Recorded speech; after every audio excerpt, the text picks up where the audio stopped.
Well, thank you all for coming tonight. Some of you are probably like me, old enough to remember the old Saturday Night Live skit where every week on Weekend Update, Chevy Chase reports that General Francisco Franco is still dead. Okay, well, I see some familiar faces here, and for those of you who have been here for all 5 lectures, I am still Robert Wright. I am still visiting professor of science and religion at Union Theological Seminary, and I'm still talking about a worldview that I think qualifies as spiritual, but is totally compatible with science and indeed is grounded in science. I want to thank, as I did on the first night, I want to thank, first of all, the John Templeton Foundation for supporting this whole endeavor, my time here at Union. And I want to thank the people at Union for making me feel so at home here and for indulging me in this exploration. The title of the talk tonight is God and Salvation in a Scientific Age, and as if that weren't ambitious enough, I'm actually going to try to accomplish a little more than that. I've also been promising to give a kind of a grand summing up of my worldview tonight, so I'll do that as well. I guess the good news for me is that there is some natural overlap between talking about God and salvation and doing this grand summing up. One danger of putting words like God and salvation in a title is that you may unduly raise expectations. So I want to be clear that my spiritual worldview cannot promise you eternal life in heaven or anywhere else, cannot offer you confident belief in a God in any traditional sense of that term. On the other hand, there have been non-traditional conceptions of God. Paul Tillich, who was here at Union, is famous for having defined God as the ground of being. And for that matter, there are conceptions of salvation that are different from the kind of eternal life in heaven that you find in Islam and Christianity, and that are most familiar to those of us who were raised in Abrahamic cultures. And in any event, I'm not just interested in the question of whether there are conceptions of God and salvation that fit into a scientifically grounded spiritual worldview. I'm also interested in the question of whether such a worldview can provide the kind of psychological benefits that these concepts have traditionally provided. So, consolation, hope, inspiration, moral guidance, moral strength, and so on. Before we get to all this, I want to do a quick review of some themes that I've covered in these 4 lectures. And I know some of you have been here for some of them for all of them, some of you for none of them.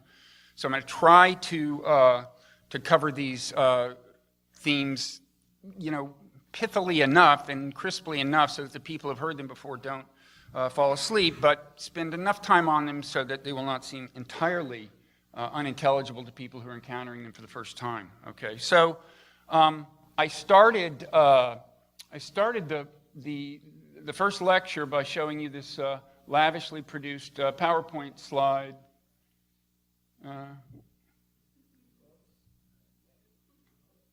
That doesn't strike you as lavishly produced? Okay.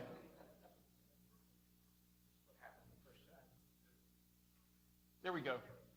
The new agnosticism. Okay? And the reason I did this, looks like I commissioned Roz Chast to do it, but actually I did it myself. The reason I did this is to emphasize that this thing I was talking about called the new agnosticism is not the same as my spiritual worldview, which is MSWV, but I think of my worldview as within this larger space I'm calling the new agnosticism. For that matter, there can be other spiritual worldviews in the space, and there might be worldviews that aren't spiritual. Some of them might overlap with mine, and so on. By the term new agnosticism, one thing I meant to do is distinguish it from the old agnosticism, the original agnosticism of the 19th century, and I think an important distinction is that actually, ironically, the new agnosticism has even more intellectual humility than the original agnosticism, because oddly enough, science since then has actually shown the world to be in many ways weirder and more inscrutable than 19th century scientists had reason to expect.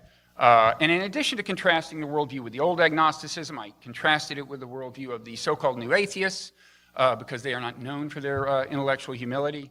And to put a finer point on it, some of them are known for ridiculing the religious beliefs of people. And my own view, and a view I like to ascribe to the new agnosticism, is that we should judge people not on their beliefs, but on their behavior.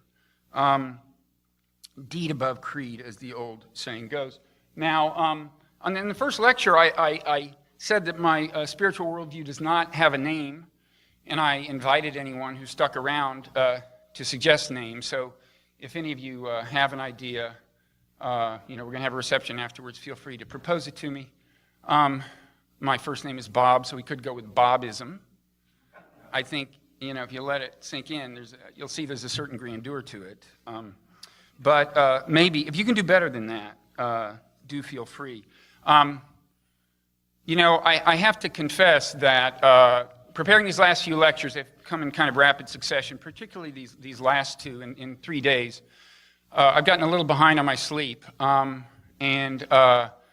Sometimes when you lack sleep, you suffer lapses of judgment. And there actually was a time last night about 1 a.m. where I actually thought it would be a good idea to write a book and call it Bobism. I actually thought that, but that would not be a good idea, right? No, okay. Timely intervention on your part. Thank you.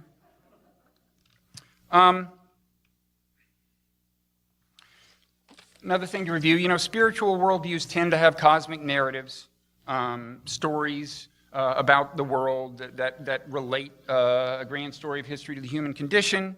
I have one. Of course, mine has to be certainly true if it's going to be grounded in science. So strands of self-replicating material encase themselves in cells. You get societies of cells. They fuse into multicellular organisms. You get societies of multicellular organisms. One of them gets really smart enough to invent technology. Technology launches a second kind of evolution called cultural evolution. That brings social complexity, multi-village polities called chiefdoms, ancient city-states, regional states. People venture forth and communicate with other civilizations, and yes, they have wars, but they also have commerce and so on, fruitful interaction. Eventually, everyone is drawn into a giant global brain called the internet, and that's it. Here we are. That's a slightly oversimplified version. For people who are here, that when I actually talked about my view of history, they know there's been a lot more carnage. But as for why the question mark is there, the answer is that I think we're approaching a threshold where we could, put together a cohesive global society, or things could spiral downward very badly, which I think is a very real possibility. And I think the outcome will depend on whether we make moral progress. In particular, I emphasize the importance of cultivating what I call moral imagination, and that is putting yourself in the shoes of other people, not just in the sense of feeling their pain, kind of emotional empathy, but in the sense of cognitive empathy, perspective taking, understanding how the world looks from their point of view. And one reason I think that's important is because that can really facilitate the fruitful solution of so-called non-zero sum games, which can in principle have win-win lose outcomes or lose-lose outcomes. In other words, the fortunes of the players may be correlated. And I think the world today is characterized by a lot of non-zero sum games. Our fortunes are correlated with those of people halfway around the world, economic fortunes and misfortunes spread around the world. Disease spreads, chaos and suffering abroad comes back to haunt us. There are common projects to be embarked on about the climate and so on. So there are a lot of non-zero sum games, and I think if we were better at moral imagination, we'd do a better job of solving them.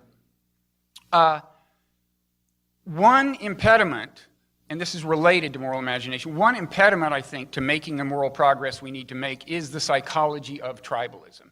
Now, you see this in the form of religious tribalism, national, ideological tribalism of the kind that's becoming a real problem here in America, ethnic tribalism. But it's all the same psychology. I mean, some people say, well, the problem with the world is religion, the problem is this, the problem is that. It's always the same psychology. And the good news is that science is actually illuminating this, shedding light on cognitive biases that together kind of constitute the psychology of tribalism. and in some cases actually impede the exercise of moral imagination. It's turning out that these are unfortunately designed-in features of the brain. I mean, designed by natural selection. But science, by illuminating them, can inform, our attempt to solve the problem and to make the moral progress that I think is necessary. And by the way, this ongoing scientific revelation about what an imperfect instrument the human mind is another reason that I think intellectual humility is, if anything, more warranted now than when the term agnosticism was coined in the 19th century. We're learning that we are designed by natural selection to think we're right even when we're not right, to deceive ourselves about how right we are, both in the sense of, kind of literal truth and in the sense of moral rightness. And I think all of this is a case for intellectual humility.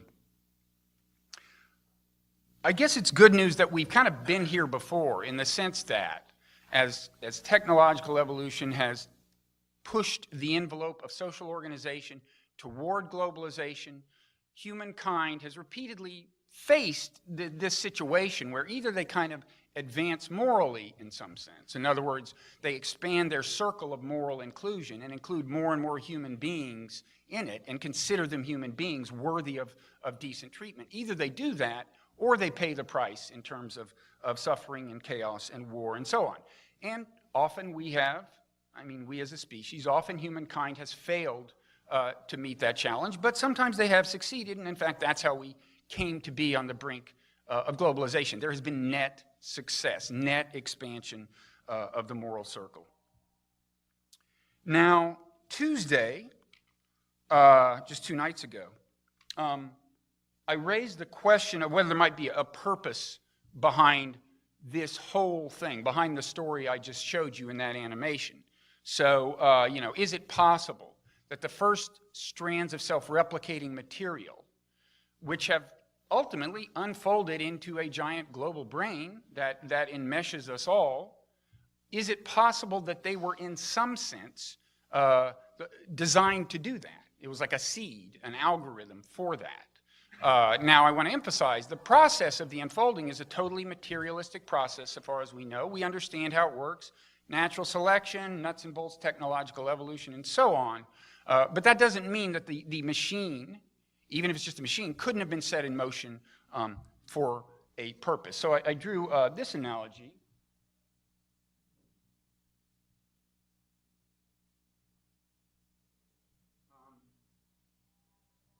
The comparison is squirrel DNA was designed to create a squirrel. It was designed by natural selection. But it has it creates this thing that has a purpose. A squirrel has a purpose. The purpose of things designed by natural selection is to get genes into the next generation. Not a very exotic or noble purpose necessarily, but that's what it is. And I raised the question, is it possible that the first strands of self-replicating material, that where we are now is in some sense a purposive process, whether there's some goal, some purpose, whether there's a kind of an end in mind.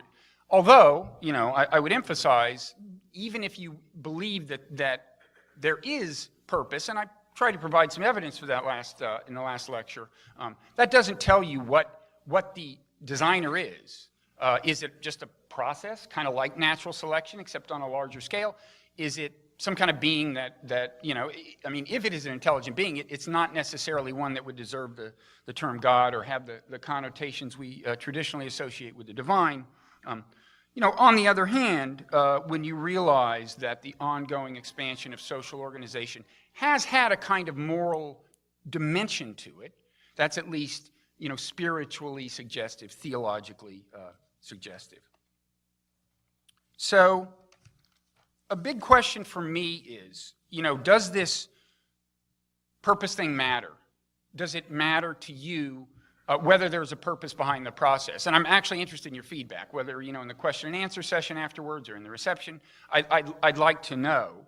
After all, many spiritual traditions, this is like vital. This is the inspirational power comes from the idea that, yes, there's a purpose to this whole thing.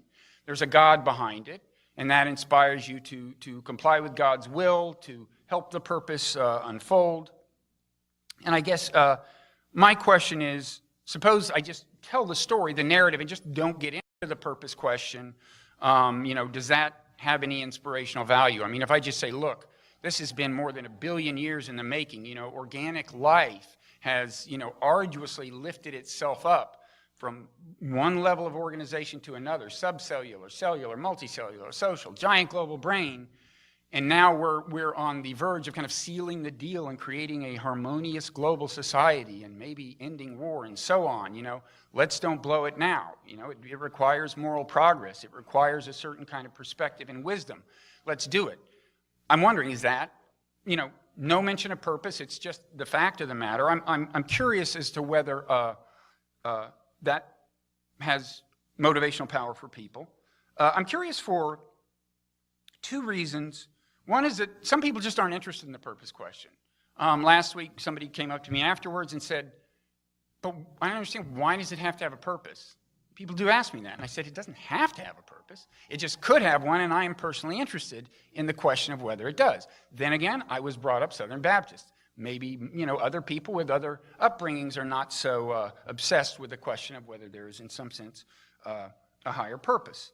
Another reason I'm interested in whether the purpose part is needed, in a sense, is I cannot offer a confident, completely confident assertion that there is purpose, much less an assertion about what is behind the purpose. I mean, that's why I'm in the agnostic space, as it were. I'm not sure. I think there's evidence of purpose.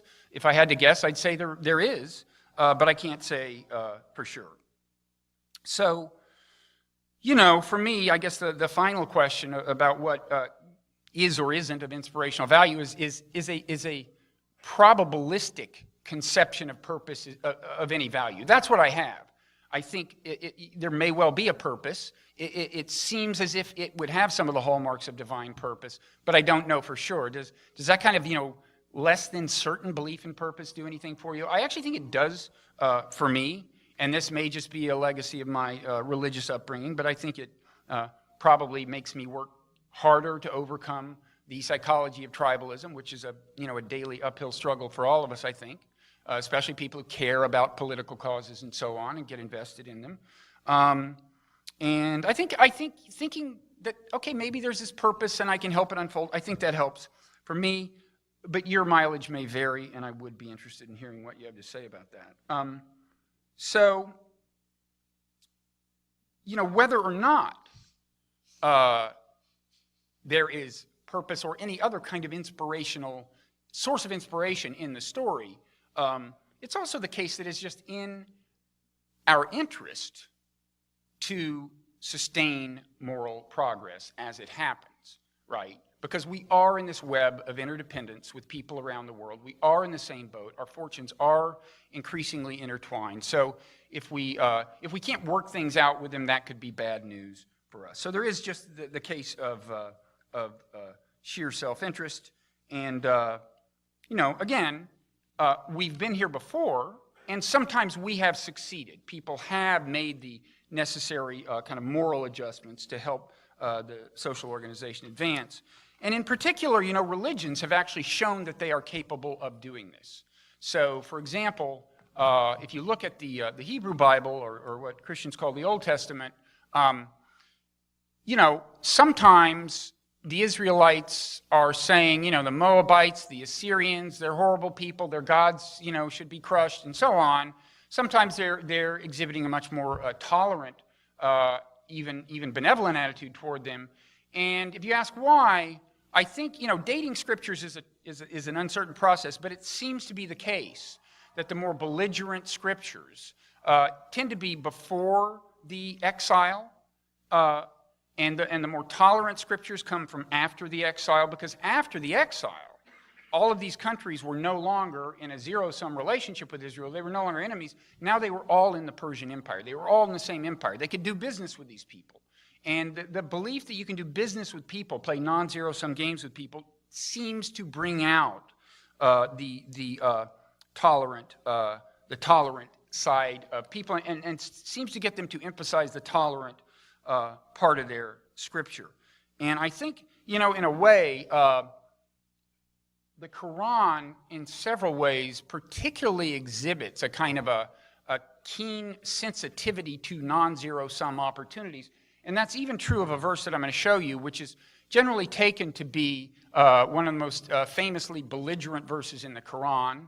It's called the sword verse. It is cited by jihadists and also cited by people who have a dim view of Islam and want to show you that it's a religion of war. But it turns out the verse is more complicated than it at first seems. Okay.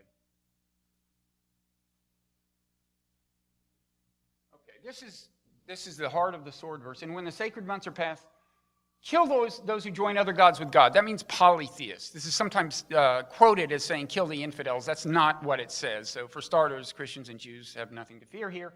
It's the polytheists. Kill those who join other gods with God. Wherever you shall find them, and seize them, besiege them, and lay wait for them with every kind of ambush.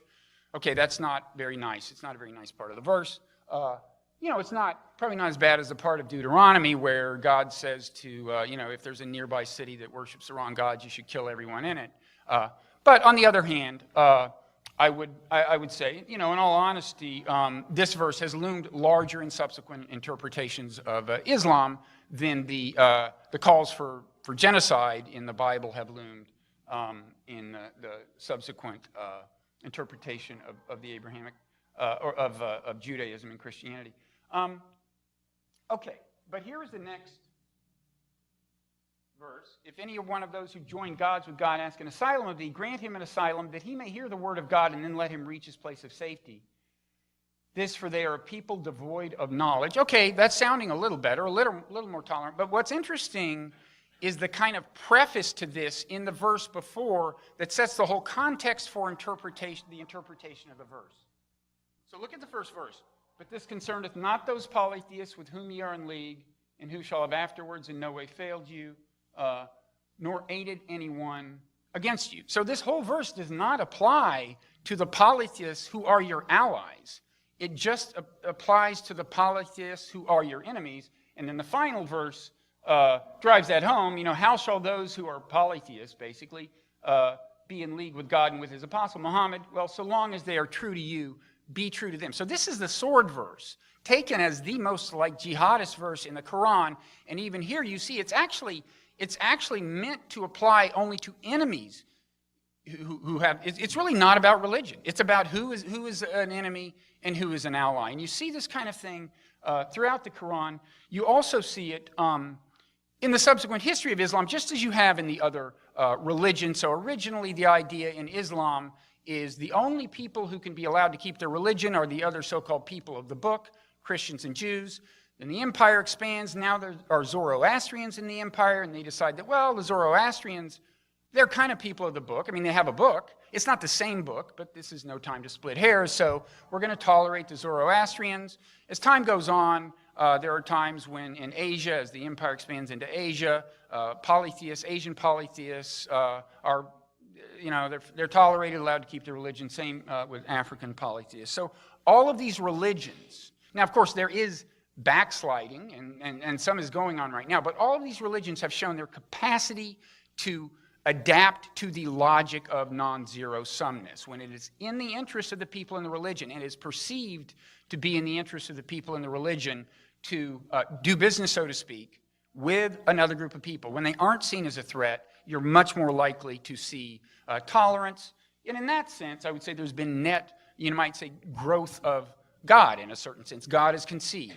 The scope of God's compassion has tended to grow when it makes sense in these terms for it to grow. Okay, this brings us to the God question. God is in the title of this talk.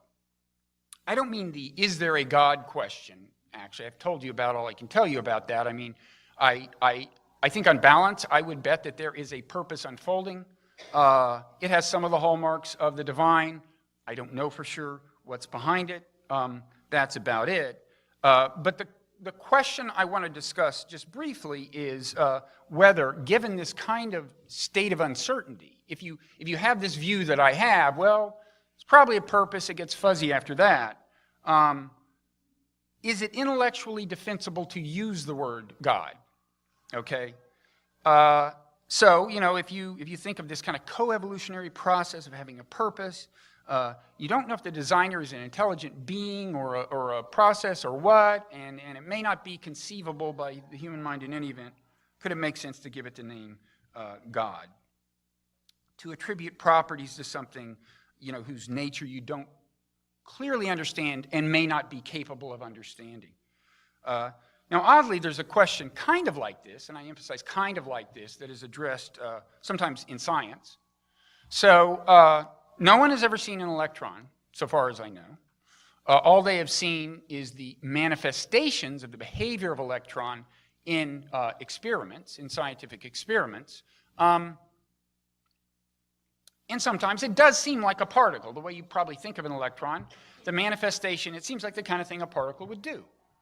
But other times, they say, no, actually, this seems like the kind of thing a wave would do. This is the famous wave-particle duality in quantum physics. Sometimes it makes sense to think of it as a particle, sometimes a wave. And it actually gets weirder than that. Because if you ask physicists, okay, so sometimes it's a wave. You mean it's like an ocean wave? And they say, well, actually, the way to think about the wave is just a kind of an abstract probability distribution telling you what the chances are that the electron will be in a given place when you measure it. And you say, okay, so it's telling us what the probability is that the electron is in these different places. And they say, no, no, no. Because until you measure it, it's not in any of those places. It's nowhere. It has no specific location. It's the act of measuring it that brings it. Okay, so it only gets weirder. You can keep asking them questions. It only gets weirder. So it's hard to conceive of an electron, right? But physicists use the term electron, and they attribute certain properties to it. I've actually heard two scientists argue about whether electrons exist. Really, is there a thing that corresponds to what we're calling an electron, a thing that's responsible for the properties we associate with the electron? They disagree, but they tend to agree that we might as well use the word just because it's useful. It makes scientific discourse more efficient. Acting as if electrons exist leads to technological progress, allows us to build computers, and so on. Now, you may guess where I'm going with this. So by a kind of analogy, and I stress just a kind of analogy, loose analogy, if someone says to me, I don't know what's behind this kind of directionality, this seemingly purposive directionality that has a moral dimension, but I think something is, and I'm going to think of it as a God, and I'm going to think of it as kind of being on our side, rooting for us, because there are these parts of the process that we can hang on to, and that can help us out if we seize them wisely. So I'm going to think of this God as being on our side, and I'm going to think of myself as on this God's team, and as even trying to please this God and kind of comply with the intentions I attribute to the God, and be a good person, and treat other people decently, and exercise my moral imagination and try not to contribute to the gratuitous conflict in the world. If somebody says that to me, I would say, whatever works, right? I'm not saying that God exists in the sense that electrons exist. There are various imprecisions in that analogy. But I am saying that, living a good life is hard. A good life both in the sense of a morally good life and a good life in the sense of, maintaining your well-being in the face of life's vicissitudes. That's all very difficult. And if what helps you live a good and morally defensible life is having an undoubtedly oversimplified conception of something you don't understand and something humans may not be even in principle of understanding or conceiving, I can imagine worse intellectual transgressions than that. And even if, you carry it to a finer and less plausible level of detail, if you think of God as the God in the Sistine Chapel, with literally white beard, and, smiling down on you, approving of the good things you did, gently forgiving you when you do bad things, again, I would just say whatever works. And by the way, there's actually a school of philosophy that called pragmatism that I don't want to oversimplify it, partly because I'm not conversant enough in it to know whether I am oversimplifying it. But loosely speaking, there is this idea in pragmatism that if believing something brings good results, then you can think of it as true. William James wrote an essay called The Will to Believe, in which you see this kind of logic applied to the very question of belief in God. And the final thing I would just say about this is, you know, there are a lot of people who just flatly assert that the universe has no purpose. So Steven Weinberg, for example, the physicist, said, the more the universe seems comprehensible, the more it also seems pointless. Now, I actually, disagree, of course, but that's not my point. My point is, if someday we find out whether there is in any sense purpose, and it turns out there is purpose, okay, who would have been closer to the truth? Steven Weinberg, who says there's no purpose, or somebody who believes there is a purpose, has a grossly oversimplified and misleading conception of what the source of the purpose is? I would say, fundamentalists, it would be closer to the truth on the most fundamental question here. Is there purpose? So could turn out Steven Weinberg's wrong. We don't ridicule him for his belief, and so I don't ridicule other people for their beliefs. Okay, so enough about God. Now on to salvation. Sure, you were looking forward to this salvation part. So I grew up a Christian, and for Christians, salvation is an important part of the deal. I actually, at age 9, I felt the Spirit in me and went to the front of the church during the invitation. The invitation at the end of a Southern Baptist sermon is when the minister calls you to, they're usually playing this actually very nice song called Just As I Am. It's a very pretty song. And I don't know why this happened. I wasn't goaded. My parents weren't even there. This was actually a special service. It was during a summer revival where they bring in a special evangelist, like a visiting minister who's really good at this. His name was Homer Martinez, and he was really good at it. So anyway, I did this. I was saved for a certain amount of time. Then I encountered the theory of natural selection in high school, and as it happened, the people in my religious milieu were creationists. My parents grew up on farms in West Texas, so they were, pretty sure the world had been created in 6 days. So I lost my faith. But, it's a central concept, the concept of salvation, to Christians and to Muslims. Now, the word salvation occupies no such central place in Asian religions, for example, like Buddhism and Hinduism. They tend to use, for kind of the ultimate goal, they tend to use terms like liberation or enlightenment. But some scholars have made the case that this kind of Abrahamic salvation and Asian liberation or enlightenment have enough in common that it makes sense to treat them as, broadly speaking, the same phenomenon. And one person who's done this is Ninian Smart, the late Ninian Smart, scholar of religion.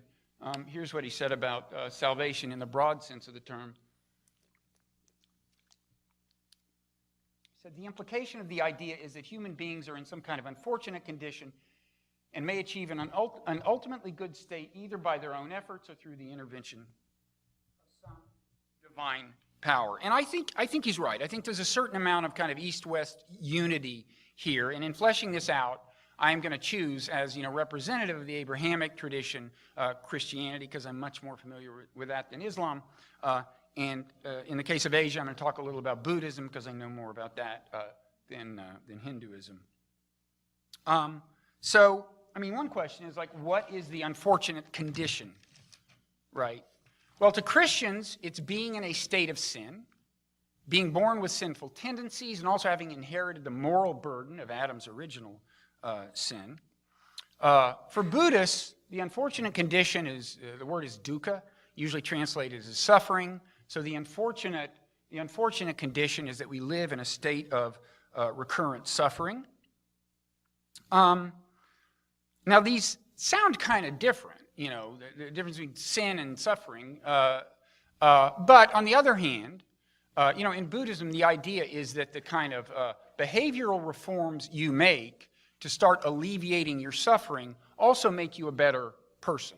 So in a sense, you could say, loosely speaking, a less sinful person. So the war on suffering is, in a sense, a war on sin. And for that matter, in Christianity, there's the expectation that salvation involves a lessened tendency to sin, although that's not technically what it is. Technically, it's assured forgiveness by virtue of your belief in Christ. But there is the idea that you're being drawn out of this world of sin, that you're mired in, and that does involve suffering. And more than that, salvation, it's not just that you will be saved at the end of your life. There is the reassurance right now that you are saved. That is a real relief, too. So I would say both of these, in Christianity and Buddhism, we're talking about you become a more fulfilled person, less afflicted by suffering, a happier person, and also the idea is clearly in both that you bring your behavior in closer alignment with moral truth. There's also the fact that Buddhism locates in a way, the core of our suffering in, our thirst for things, desire, and needless to say, desire plays a role in the Christian account of sin. Now, an emphasis that's more distinctive to Buddhism is the idea that the source of suffering, what stands between you and salvation, is that we live in a world of delusion. We are afflicted by delusion and ignorance. That's more explicit in Buddhism. There are echoes of it in Christianity. It's Jesus, after all, who said that the truth will set you free, and that sounds like a crystalline distillation of the Buddhist idea that liberation comes through clear vision and dispelling delusion. But I think Jesus meant something a little different. That was much more a reference to sin and the burden of sin. And in any event, this idea of delusion and its role in our suffering and it as an impediment to salvation is much more fully worked out in Buddhist scripture than in Christian scripture. So, as I said, I was raised a Christian, but right now the path I'm on is much more of a Buddhist path. I meditate every day. I've been to, maybe half a dozen meditation retreats of like a week or more. And so, meditation is my one regular spiritual practice, and so it's the practical core of my spiritual worldview. Now, you might say, wait a second, I thought you were going to unveil a new spiritual worldview, and all you're saying is that you meditate like everyone else in America these days. Well, there is some truth to that. On the other hand, new things generally involve the kind of remixing of pre-existing elements. And one thing that I'm doing, that's not always done with meditation or Buddhist philosophy, is bringing in a strong dose of evolutionary psychology, which is a worldview I subscribe to. And if you ask, how does evolutionary psychology relate to Buddhist philosophy, I would say, I'm not sure you want to get me started on that. I just finished a book on it. If it'll be out in about a year. If you're curious, there's an online course I teach called Buddhism and Modern Psychology that conveys some of it. But I would say a couple of things in passing.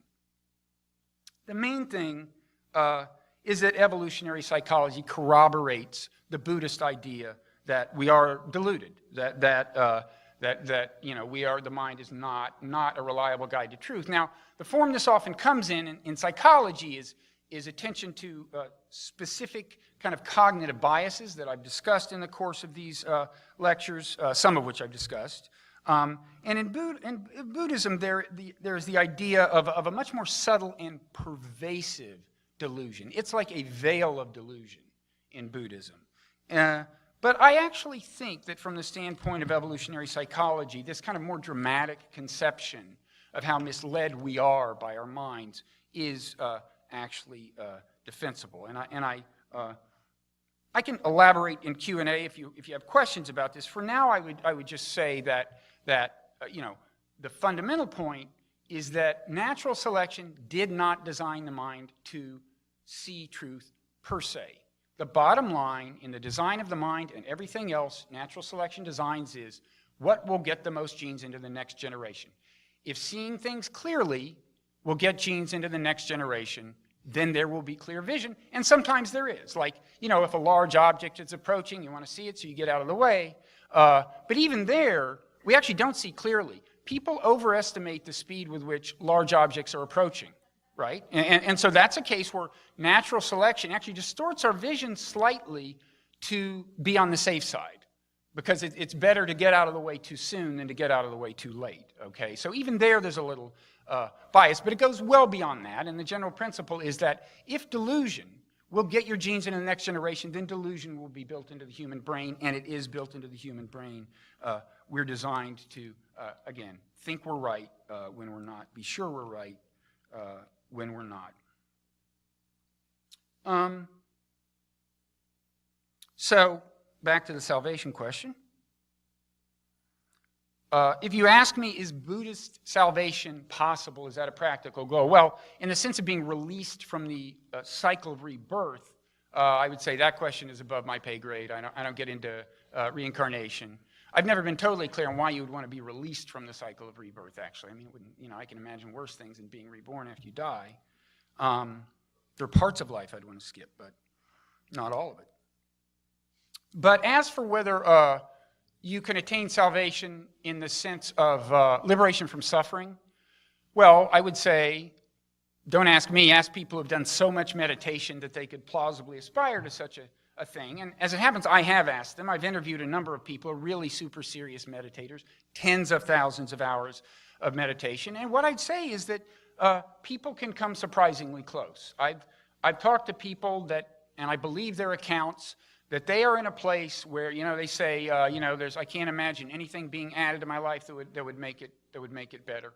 And that's the state that they live in. They are largely free from the things like anxiety and sadness that bedevil us. I don't mean they don't have the feelings, but the feelings don't have the grip on them. The closest I get to this is when I'm on retreat. At the end of a retreat, you can be in a pretty great zone, and I'm here to tell you it's great, and if I could live my whole life like that, I would. I haven't been able to find anybody who wants to give you a grant to spend the rest of your life at a meditation retreat, but if anybody knows of somebody, let me know. What's that? And you mean beg for food every day? But then, my Sangha? I don't have a Sangha yet. A Sangha is a community in Buddhism. The Babism Sangha. Okay. Could happen. I feel the momentum building. Okay, so the good news is this, in my experience. So being that close to salvation, liberation from suffering, it would take a bigger investment than most of us time to make. But, a daily meditation practice does move you, some distance toward the goal, okay? I think, you have more resilience, more equanimity. You endure hardship and loss better. Things like anxiety and sadness, it's not that you don't have the feelings, but you view them with, in a certain sense, more detachment, although this kind of language is controversial among Buddhists. But in a certain sense, they don't get the same purchase on you. And this is the kind of thing I had in mind when I said, one question I have is, can a scientifically grounded worldview, spiritual worldview, bring you some of the psychological benefits that have traditionally come from traditional versions of the conception of God or traditional notions of salvation? And I think the answer is they can, because I think there is a version of Buddhist meditation that's just totally naturalistic in conception, and scientifically grounded. Doesn't involve any unfounded supernatural claims or anything. Now, what's maybe more interesting to me is that it seems to be a natural part of this path that does lead to more happiness, that you also become a better person. It's not quite automatic, but it tends to happen. You tend to become less judgmental of other people, a more considerate person. And I would say it's easier to exercise, what I call moral imagination, that the barriers to that tend to be eroded through meditative practice. This is most dramatic at the end of a retreat. I mean, at the end of some retreats, I have felt like if you just replicated me and put that in the place of everyone on the planet, that would be the end of war. But then, after a few days back in the real world, I'm the old me, and I wouldn't recommend that. But even then, I think a daily meditation practice, it really does. It makes you a better person. And this is, another kind of fortunate convergence. I mean, the first fortunate convergence we talked about tonight was that, as I said, through history, the self-interest of people is aligned with kind of the expansion of the moral circle with moral progress. Okay, so it's good that self-interest is aligned with moral progress. Here's another kind of fortunate convergence, that the pursuit of happiness, a certain kind of well-being, does converge with becoming a better person. Okay, so the pursuit of peace of mind, of serenity, and so on, can bring you into closer alignment with the moral truth. You can imagine a universe in which that's not the case, in which the only way to become happier is to do it at the expense of other people. But that's not the universe we live in. Now, in Buddhism, one of the ultimate experiences of truth is the so-called not-self experiences. It is said to be an ultimate experience of truth. This consists of various things, including the idea that your thoughts and feelings really aren't a part of you in the sense in which you had thought of them as being, and also the idea that the bounds of yourself are not as firm as you had thought of them as being. And the idea is that this is really a true apprehension of reality. This is the way things are. It's just an accurate perception of the world. But also, again, there is a moral counterpart to this. The experience also inclines you more to identify with other human beings, to see their welfare as important as yours, because after all, the bounds between you and them the bounds have dissolved. And I actually think there's real truth here. I mean, I think, first of all, as an apprehension of the reality about the human mind and the human mind's relationship to reality, you can defend the not-self experience as being closer to the truth than our intuitive conception of ourself, which, like so many parts of our mind, I think was designed by natural selection to get us through life, to help us tell these impressive stories about ourselves as these really totally together people and so on, but is not necessarily an accurate reflection of the actual structure of the mind and what's actually going on inside you in terms of motivation and so on. So I think the not-self experience as just an apprehension of reality is defensible. And I would argue that the moral part is also defensible from a standpoint of evolutionary psychology, that a feeling of selflessness toward other people, of love toward other people, is a truer apprehension than the ordinary apprehension that we're the most important people in the world, which is the assumption that underlies almost everything we do, if you really pay attention to it, except for our families and so on. But now that's an argument that would happily time does not permit me to make, because it's not a trivially easy one to make, and it involves some moral assumptions and so on. I mean, the second part of the argument about moral truth. But I'm happy to talk about it further if people want to. But again, we see that kind of interesting things converge here. Now we have three things converging. Okay, we've already said that the pursuit of happiness can lead you to closer alignment with moral truth. That's nice. But now we're throwing in truth in the sense of just accurate apprehension of reality, accurate apprehension of the structure of your mind, its relationship to the world. And the claim is that truth in that sense, objective truth, is aligned with moral truth and with well-being. So it's like the trifecta. That's nice. You can, again, imagine universes in which this isn't the case, but apparently we live in one in which, or at least I claim we live in one in which it is. There's one other thing in this alignment, which is helping to save the world. Okay, I mean, remember, my argument is that the movement toward moral truth, involving as it does enhanced moral imagination and an erosion of tribal psychology, that can help save the world. So, if these three things, objective truth, moral truth, which are associated with the pursuit of happiness, if they help you become a better person, then you're also contributing to that larger goal. You could say that what we're seeing is that individual salvation is aligned with social salvation, okay? And actually, in the Hebrew Bible, that's the way the term salvation is usually used to refer to the social system. It's usually Israel that is being saved. And I think you can make the case that the pursuit of individual salvation, as we're talking about it, can be conducive to social salvation at the kind of global scale. Okay, so in closing,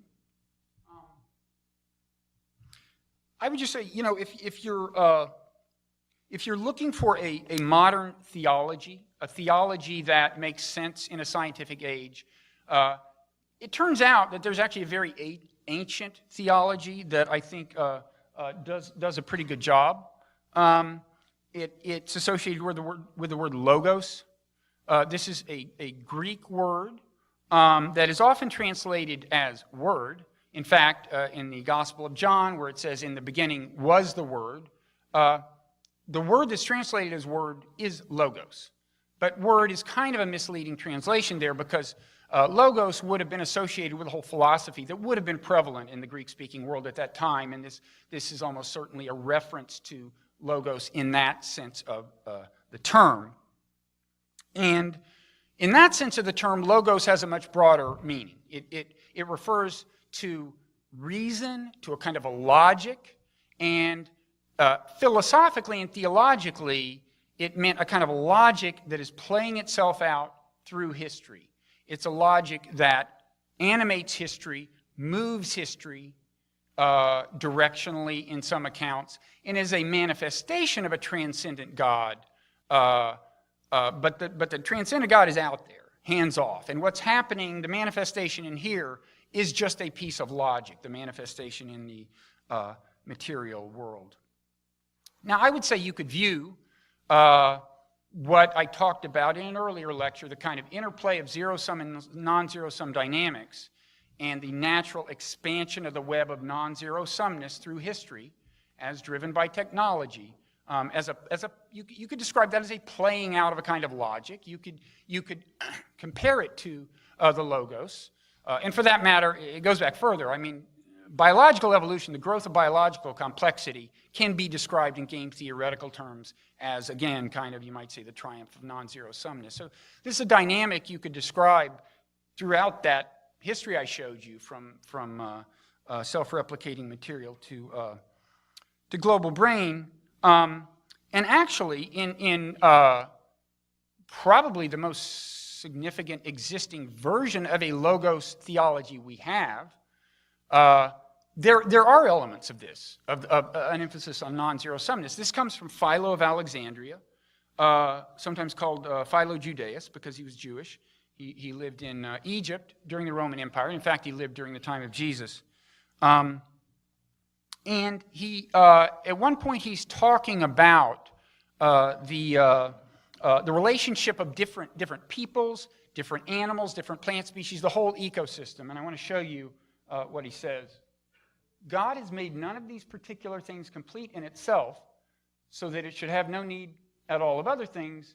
Thus, through the desire to obtain what it needs, it must perforce approach that which can supply its needs, and this approach must be mutual and reciprocal. Thus, through reciprocity and combination, even as a lyre is formed of unlike notes, God meant that they should come to fellowship and concord and form a single harmony, and that a universal give and take should govern them and lead up to the consummation of the whole world.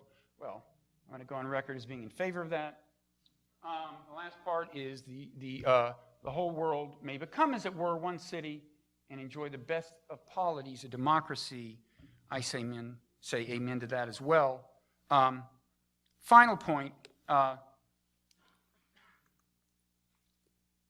mentioned Paul Tillich, the famous theologian who was here at Union and defined God as the ground of being, or identified God with the ground of being.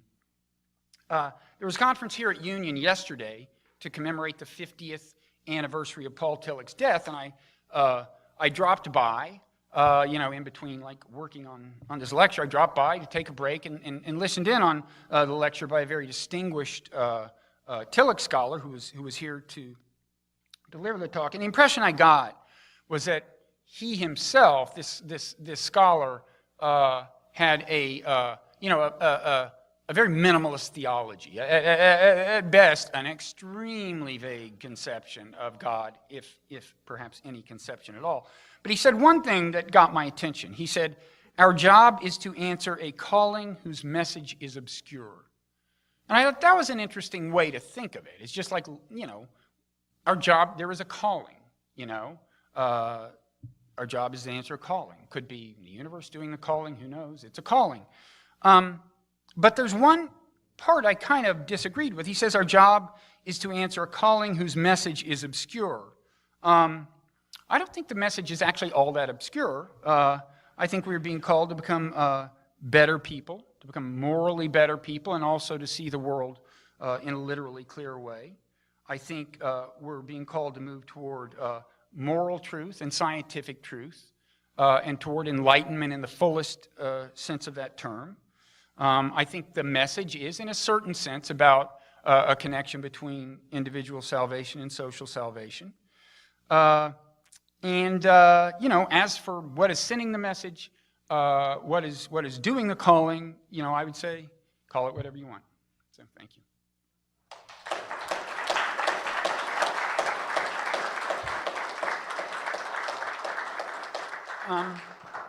So, as I said, there's food here. Let's do a few questions from the audience, but not too many, because I've been talking a while, and we can mill around and talk, and I'm happy to answer any questions. Philip, do you have the microphone? Do you want to take the pressure of selecting people off of me and just... By the way, I should thank Philip, too. I mean, all the logistics for all these talks have been Philip-sponsored, and he's been great. And if the food is bad, he would be the person to blame. Certainly not me. Hello. Excellent lecture. Thank you. I have a question and perhaps even a challenge. You mentioned earlier that Buddhism defines the delusion, and by defining it, leads a clearer path to salvation. And then you quickly elided over the Christian tradition. Right. So the challenge is, if you go back to 1 Corinthians, St. Paul says that the way of the cross is foolishness to those of the world. So there's a sense of a delusional construct there. And of course, by way of the cross, he means God's self-emptying love. His kenosis is a path to true joy and salvation. And that's rich in our tradition, from Aquinas to Duns Scotus to Newman, and ultimately to Thomas Merton, who talks about the false self and the true self, much as you did here. So I wanted you to comment on the Christian tradition vis-a-vis this delusion. Okay. A couple of things. Quickly, one thing I meant to say about Christianity about its own adaptation to non-zero-sum dynamics is, I think it's no coincidence that the explicit emphasis of St. Paul on inter-ethnic inclusion, neither Jew nor Greek, all are one in Jesus Christ. I think it's no coincidence that he's in the Roman Empire. It's a cosmopolitan, multi-ethnic empire. He's building a church in the Roman Empire. He wants it to be a big church. He wants there to be non-zero-sum dynamics between him and the congregants, among the congregants, and I think that's another kind of adaptation to non-zero-sumness. It's also a way of stalling, because I don't know. I should have confessed, in case it's not evident. I'm not a theologian. I don't know that much about theology. Now, let me say one thing, and then get back to you for clarification. There are mystical traditions in Christianity and others, and in particular, there is a sense of unity with God through contemplative practice, of kind of, in a sense, contact with God, becoming one with God. In a certain sense, there is that in Hinduism as well, the sense that the self and Brahman, the kind of universal soul, are the same thing. And I would suggest that psychologically what's going on there is very much what's going on in the part of the not-self experience where there's a sense of the dissolution of the bounds of the self. And I've gotten a little bit of that myself on a particularly fortuitous meditation retreat.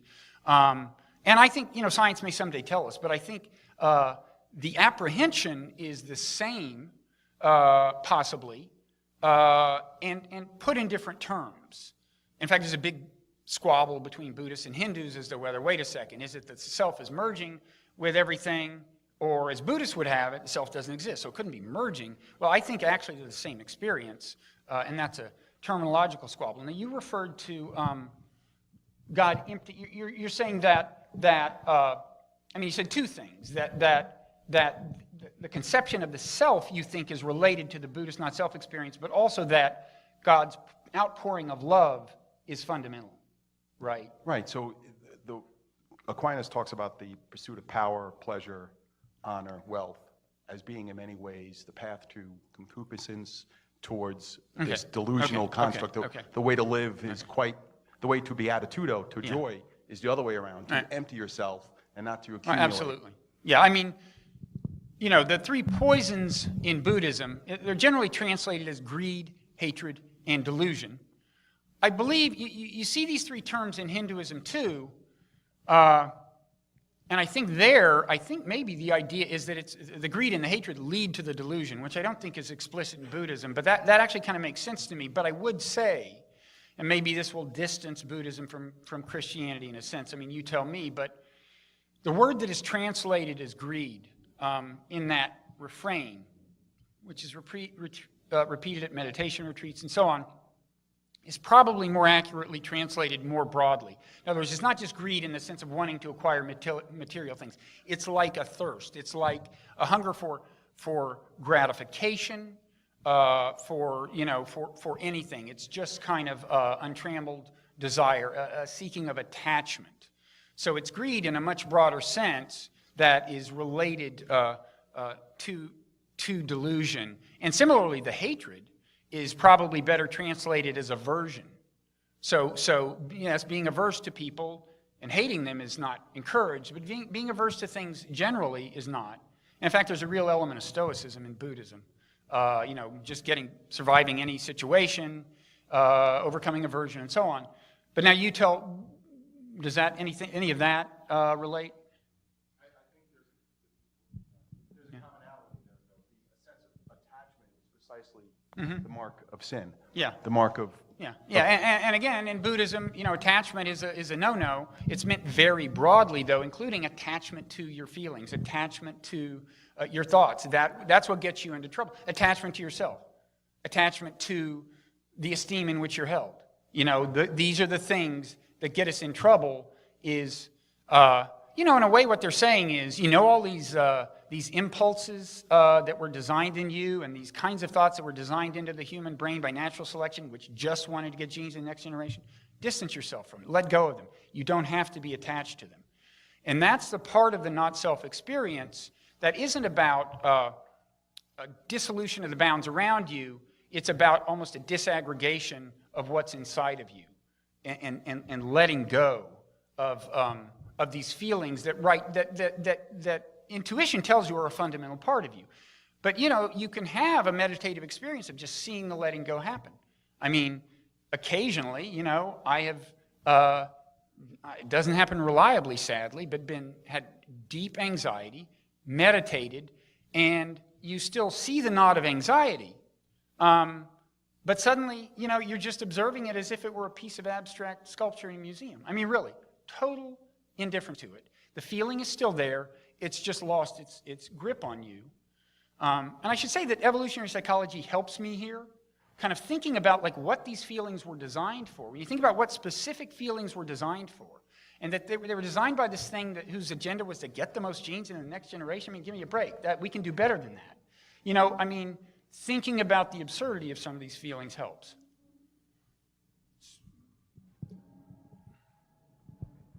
So one quick question on the physics analogy. You're an actual physicist, right? Yeah, I was afraid of this. Go ahead. Everything I said about electrons may be wrong, but go ahead. No, it was actually sort of right, and laudably you did say that it was an imprecise metaphor analogy. Right. But the one thing that still struck me was you made use of the notion that our conception of an electron may be weird or vague, or somehow even two physicists will argue about what it even means, and then you use that as a lever to say, well, maybe that kind of imprecision or vagueness should be invoked with the conception of a God, and therefore you get to your whatever place, whatever works.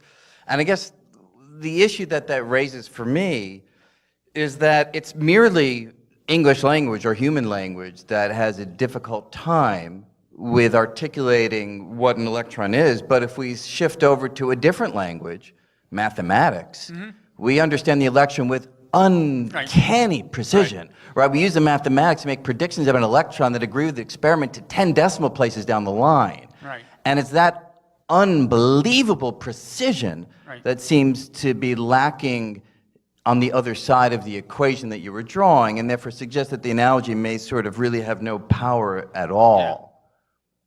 Yeah, you know, as I said, it's an imprecise analogy. The other thing is you're like in different realms. You know, with science, you know, when we talk about something having good effects, positive effects, and being validated by virtue of the effects that the belief has, we're talking about the successful manipulation of the material world, right? You build computers based on this conception of an electron, and I understand that ultimately what pays off there is the mathematics, right, in the building of a computer, and that's all true. Whereas I was talking about, you know, a moral realm, and the effects being good in a moral sense, helping you lead a good life, and you know, I would say there, I guess I'm suggesting that leading a good life morally is sufficiently hard and sufficiently important that people do it, that as a practical matter, it would make sense for us all to consider kind of the best litmus test for someone's theological beliefs, just what kind of person it makes them, you know? So it's an extremely loose analogy.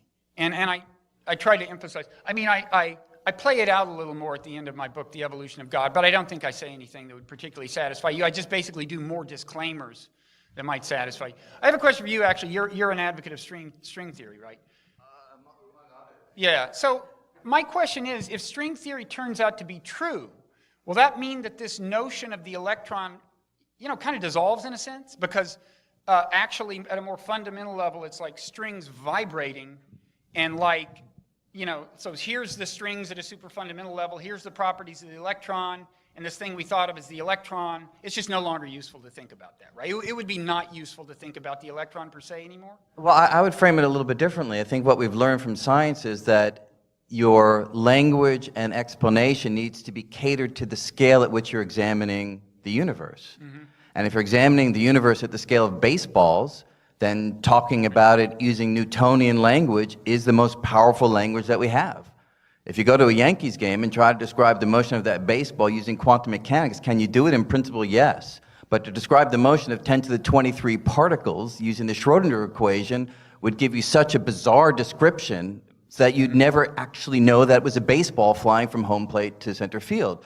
So similarly, if you go down to the atomic scale, then using the quantum notion of electron will probably always be a useful way of describing what's going on. If you go even smaller, scales that are many orders of magnitude smaller than the scale of an atom, then it may well be that a different language comes into play. It may be the language of string theory, it may not. We don't know yet. But that's really the deep lesson of science, and it's a very important one, because imagine if it were the case that to understand anything about the universe, you needed to understand it at its deepest level.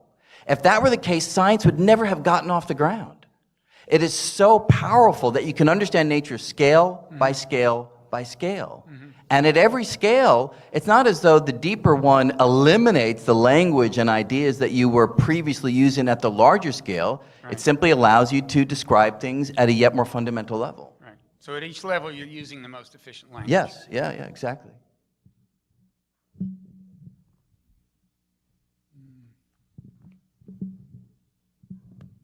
Thank you. I've been reflecting in the last couple of months something that I think really speaks to this conversation that you're having. The ability to describe something to a very precise level is not the same as knowing what it is or why it is. Do you have a specific example? Is it something I've discussed? Yes, no. Oh. The example I was thinking of is gravity. I think this may have something to do with your first talk when you were talking about particles in one area affecting Okay, so gravity is like that, right? I don't know. but Yes, well, I'll take your word for it. There are bodies at a distance that are having, that have a relationship.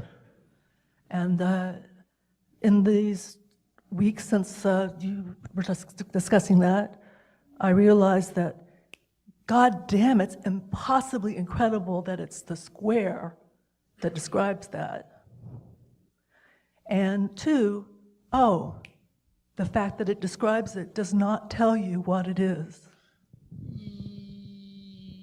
I think there are philosophers who would agree. That's what I could say. I'm a little out of my depth. Well, to describe is not necessarily to explain. Sometimes it's sufficient for your purposes of manipulating the world. But yeah, I mean, there's still, it's like we talk about scientific law, but nobody's ever explained to me what enforces the law. Right? I mean, it's like there are these regularities, but it's like in a computer algorithm, what's doing it physically, whereas it's like, why does every inch of space comply with this law? That's a question. If anybody has the answer to that, I think we should put the microphone immediately in their hands, Philip. But if not, maybe you can, and maybe what we should do, I should maybe write down, just ask questions quickly. There are quite a few hands up, maybe 4 or 5 in a row. I won't answer them individually. I'll write them down and try to do my best. So why don't you do 4 people? So it seems like what your worldview is saying is that religion is good insofar as it brings about good results, so in a way the ends justify the means. And I think the obvious follow-up to that is, what about when the results are controversial and people disagree about whether those results are good or bad? How you account for that?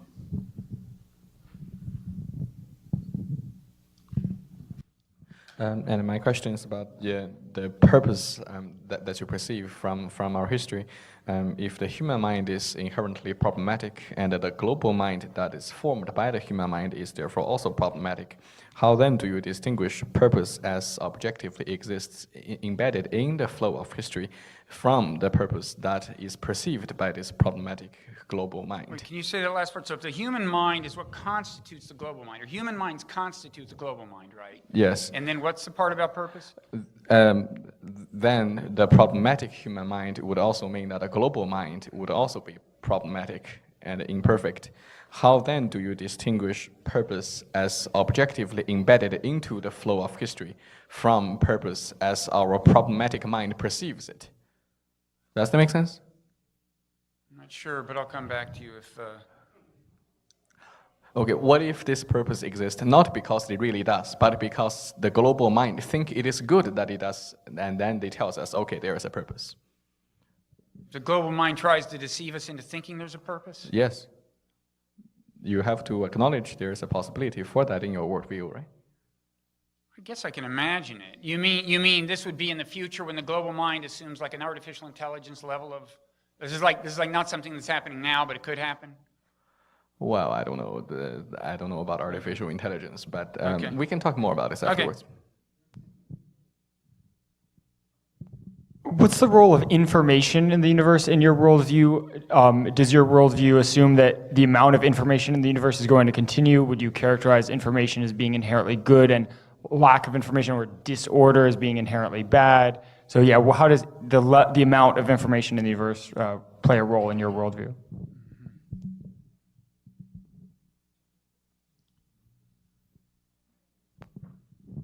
I wanted to mention, I think Wrightism is probably a little bit more marketable than Bobism. Wrightism than Bobism? Yeah. Although you have the obvious objection. Do we have any declared professed rightists here at this moment?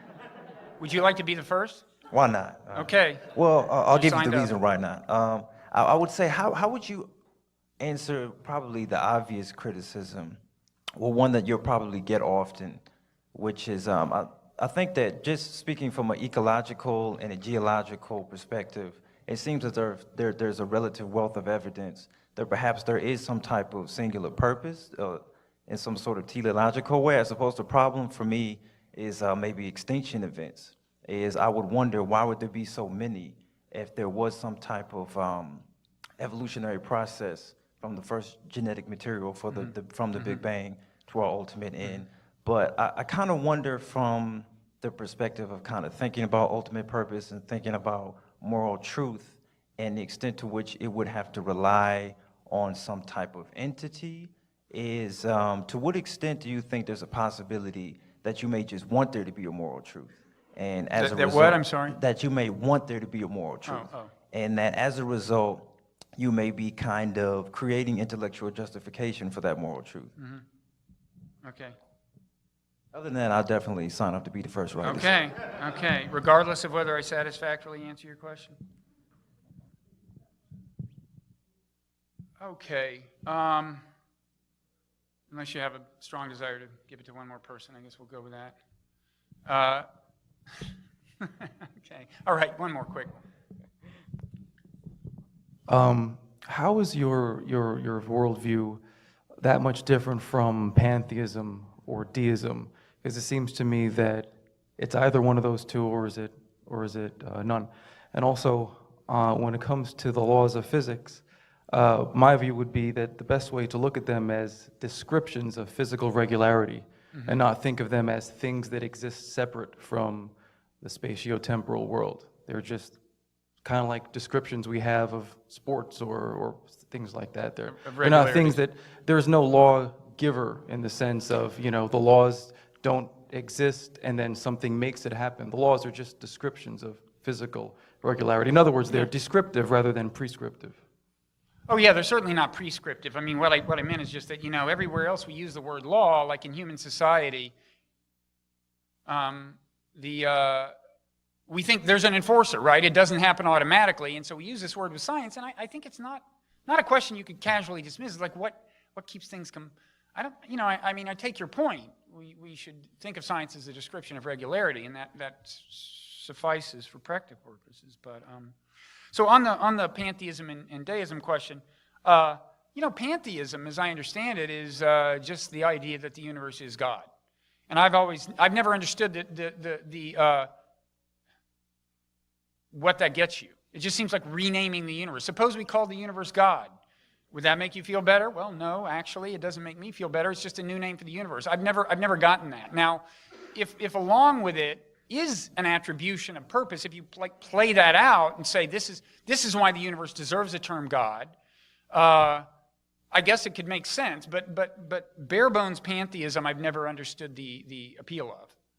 Now, as it happens, Spinoza, who kind of is the pantheist, also had a whole kind of mystical worldview that I think there's probably something to be said for and that I might subscribe to. But the relabeling of the universe itself as God, I've never understood. Now, deism is closer to what I'm suggesting may be the case, because deism was originally conceived as compatible with an Enlightenment era view that took science seriously, and the idea was, okay, maybe there aren't, supernatural manipulations in the world, but you could still think of God as something that set the whole process in motion. And, I think a deistic scenario is pretty naturally compatible with what I'm saying, but it's more plausible if you see, interesting and morally significant directionality. Then it's more likely that, there's a deistic kind of God that has attributes of the divine as we traditionally think of it. Maybe a panentheism would be compatible with my worldview. As I understand it, that's the idea that the universe is in God, is in the mind of God, okay? So you still don't get these hands-on supernatural manipulations. God is in some sense outside the system, but it's not deism, strictly speaking, and I could see that. Oh, yeah. So information, the term gets used in different ways. It does get defined as the opposite of entropy and as the same as order. Or you can define it as a reverse if you want to switch the signs. But in any event, I think that's a different thing from information in the biological sense, in the sense in which humans use information, in the sense that we talk about animals communicating. And I think the difference between those is that's almost a good litmus test for whether something's alive. When you have information in that communicative sense, when you have physical, like molecules and things that represent aspects of the environment for purpose of guiding behavior in a way that is brings it into harmony with the environment and the interest of the organism, I think that's the kind of information that comes into being with biological systems. I wouldn't, as I understand it, the physicist, the information theory sense of information, I think I would tend not to conflate. As for biological information, I think it's good, for one thing, because it seems to be associated with sentience, subjective experience. It gives life meaning. We have pleasure and pain and so on. It's good in that sense, but obviously it can be used for ill. There's all kinds of pernicious communication, and in fact, information technology now is being used about equally for good and ill. This is to some extent the source of the tribalism problem, is yes, information. What's interesting about information is it's fundamental to my worldview in the way it facilitates non-zero sum games and the solution of non-zero sum games. But that can mean people within a very belligerent tribe playing non-zero sum games with each other by communicating on Facebook and so on and coordinating their activities. So I wouldn't, in that sense, I would call it neutral. And it can go either way. And information technology is neutral, and this is, I think, the source of the challenge we face now. Well, the amount of biological information is, sure. The amount of information in the physicist sense, I think, is inexorably declining, as I understand the second law of thermodynamics, and the system of life actually advances that unhappy eventuality. So, does religion, am I saying, I wouldn't say I'm saying that the ends justify the means. I'd say, there's two questions here. I'd say that first on the question, isn't there controversy over what constitutes good behavior? Yeah, of course there is. And where I've argued about moral truth, I've tried to be very cautious, and it is controversial. On the other hand, there's things I think we'd all agree on. You don't walk up and kill somebody who hasn't done anything, to, in any sense, deserve, who poses no threat, who blah, blah, there's certain things that we'd all agree are bad. My bias is I am more or less a utilitarian in the sense that it seems to me the kind of default, the moral system with the fewest assumptions, the minimalistic moral system is that everyone's welfare is equally important, you count it equally, and the total amount of welfare is kind of the bottom line, with some exceptions. For philosophers out there, I would be a rule-based utilitarian, not an act-based utilitarian. But that's the assumption I'm bringing to it. But I acknowledge that there are, and that's why I emphasize the solution of non-zero-sum games. It increases the aggregate amount of welfare, and that's what moral imagination can further. I take your point, but at the same time, I think everyone would agree in here about certain good things and certain bad things that are happening in the world right now, and we would like to amplify the good and minimize the bad. I'm not sure I wouldn't say ends justify the means. I would just say maybe the best practical way to judge someone's religious beliefs is to say that if it makes you a better person, assuming we can more or less agree on what a good person is, that's good enough for me. This is partly just a pragmatic statement, that this is no time in the history of the world to be doing what, again, the new atheists, some of them are inclined to do, which is ridiculing people's religious beliefs, which, if you will pay attention, only leads them to retreat further into fundamentalism. It's just we got enough problems without gratuitously antagonizing people. Thank you. And that came from a physicist, so it must be true. The question, I didn't totally get, could the global mind be deceiving? This is what the purpose is. Well, I thought you would ask, is my mind deceiving me? Which is entirely plausible. This is a common accusation, and it's very hard to correct for your biases, because there's probably a human bias that naturally tends to over-attribute purpose. There's my own religious upbringing that's left me probably eager to find some purpose. There's that problem. At the same time, I think there's come to be in kind of intellectual culture, especially in academia, a kind of bias against asserting any kind of larger purpose. It's almost like an embarrassing thing to say, and that's one thing I'm trying to correct for. Anyway, that's not exactly what you're asking. You're asking could the global mind deceive us? I mean, first of all, you're right, the global mind is in a sense the sum of human minds. On the other hand, there are ways to put human minds together in collective enterprise that actually neutralizes individual human bias, and science is the best example of this. There's a myth, I think I mentioned this, but Lawrence Krauss says scientists love to be proven wrong. Lawrence is kind of one of these new atheists, and new atheists kind of tend to glamorize scientific rationalism. It's not true that scientists love to be proven wrong. They're just like the rest of us. The salvation of science is that they have to put their claims in testable form, and so the social system actually extracts truth from all the error. So that you kind of ask about that, I think, the implications of the global mind being a collective of human minds. That could be a good thing that in a sense, purifies thought, I guess. I'm still not sure I get the question about the global mind and purpose. You were nodding your head. Do you understand what he means?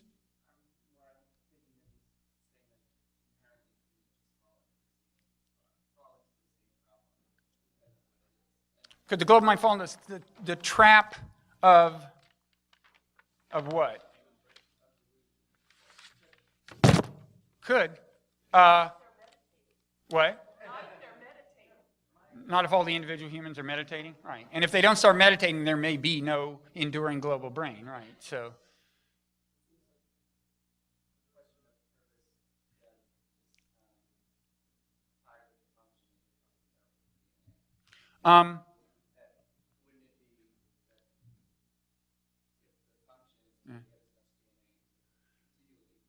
Yeah.